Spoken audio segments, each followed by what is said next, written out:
Ahoj, takže nachádzame sa na hrade Muraň a dnes začíname cestu Márie Seči. Cesta vedie od hradu Muraň až po Filiakovský hrad. Táto magistrála je dlhá 84 km. No a my sme vyštartovali z obce Muraň, kde sme si vyšli hore na hrad, takto naľahko. No a celú cestu nám prší, takže ideme dole do obce po vaky a ideme ďalej.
Nachádzame sa práve pri Muránskom salaši.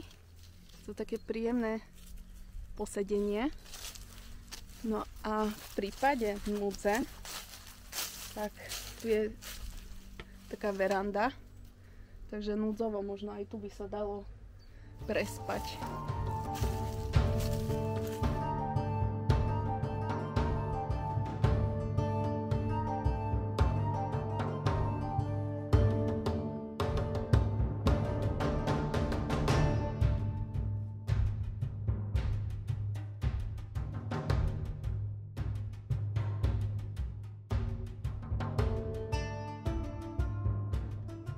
Nachádzame sa na pohorí Trstie, no ale vlastne pozrite, aká je tu prekážka a neviem, či to vidno, ale tam niekde na strome je označenie cyklochodníka, no neviem, akože kto by tady šiel na bicykli, pretože tu by asi cyklista viacej niesol bicykel, ako keby sa mal viesť.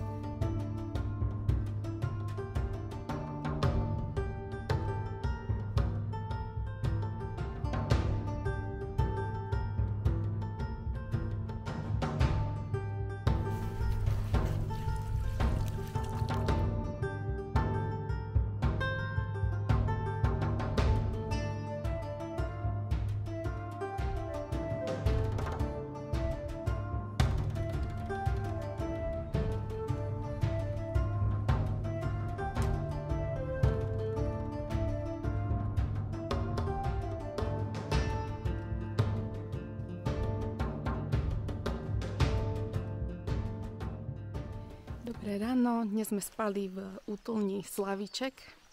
No a dnes nás čaká pomerne ťažký deň. Vlastne nie ani ťažký, ale čaká nás 37 km do Rímavskej Soboty. No a útulňa Slavíček je celkom pekná útulňa. Jediné, čo tam chýba, tak je sekera. Ale my sme si poradili so švajčiarskym nožikom.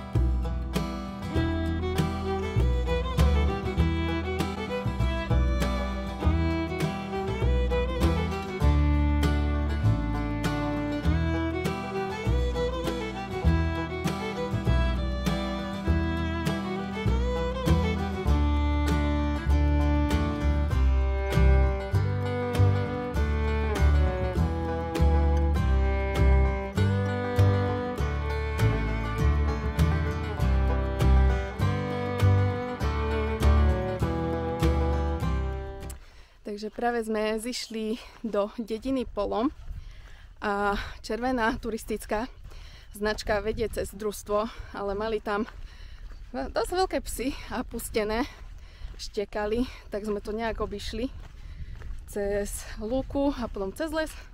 No a znova už sme na červenej a pokračujeme ďalej.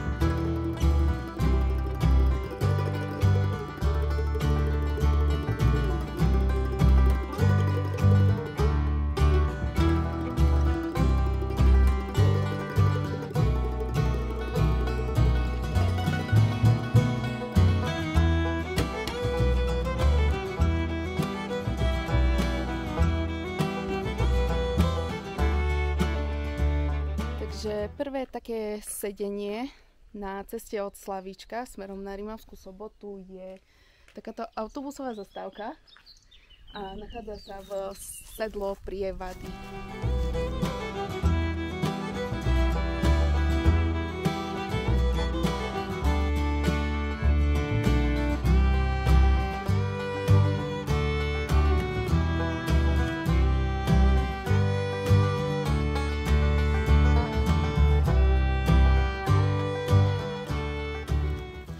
Takže tu je na ceste ďalšia zastávka, Kraskovo, ale vyzerá to tam strašne.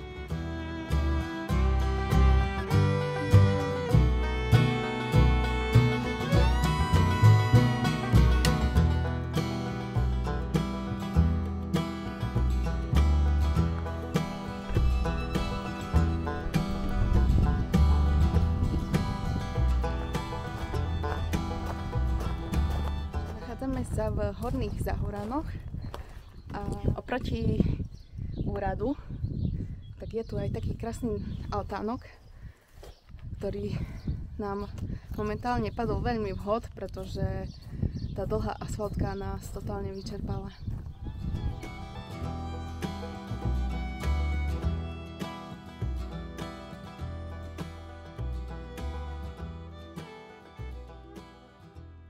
Dnes je posledný deň našej cesty Márie Seči. Nachádzame sa v Rimavskej Sobote.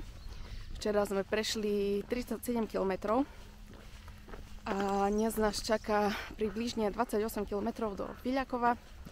No a vidno, že táto cesta nie je až taká populárna, pretože miestami vôbec nebol vyšľapaný chodníček a tesne pred Rimavskou Sobotou, taký posledný lesík, tak sme museli obísť, pretože tam bolo strašné močarisko, tak sme skôr nastúpili na asfaltku a išli sme po asfaltke až do Rimavskej Soboty.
Takže už nachádzame sa vo Fiľakove.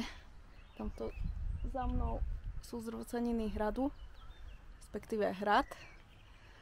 A dnešok bol celkom náročný, čo sa týka vody, pretože dneska sme vychytali slnečné počasie a od Rimavskej Soboty až po Fiľakovo sme nemali žiadny vodný zdroj, čiže museli sme si vystačiť s našimi zásobami vody a vlastne už ideme na prázdno, už nemáme žiadnu vodu.